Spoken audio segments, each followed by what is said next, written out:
Ze zeiden, het leven duurt maar even, maar dat wordt ook. Vandaag zijn we in Zuiddorpen om een bezoekje te brengen aan de jarige Maurice van Bambost. Hij werd afgelopen dinsdag 100 jaar oud en daarom spraken we Maurice en zijn vrouw Alice bij hem thuis. Omdat Maurice zelf door een TIA moeilijk kan praten, vertelt zijn vrouw het een en ander over de afgelopen eeuw op deze aardbol.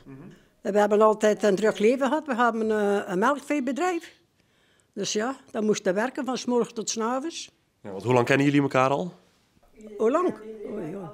Ik heb 69 jaar. Hij hield van melkvee en het kweken met zijn melkvee. Daar heeft hij veel prijzen mee gewonnen. Hij was dikwijls kampioen van hier uit de buurt dan. En dat was zijn levenswerk eigenlijk. Maurice heeft in zijn leven veel meegemaakt.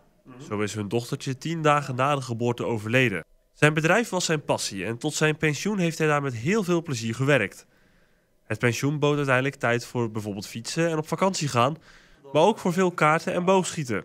En nu is Maurice 100 jaar en dat wordt zeker gevierd. Ja, die was zeker gevierd. Die is dubbel. Die is gisteren al gevierd.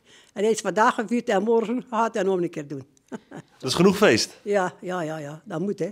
Ja. Voor dat gebeurt maar één keer, hè. In een mensenleven, denk ik. Oh, maar gezond kunnen blijven, net van Amsterdam.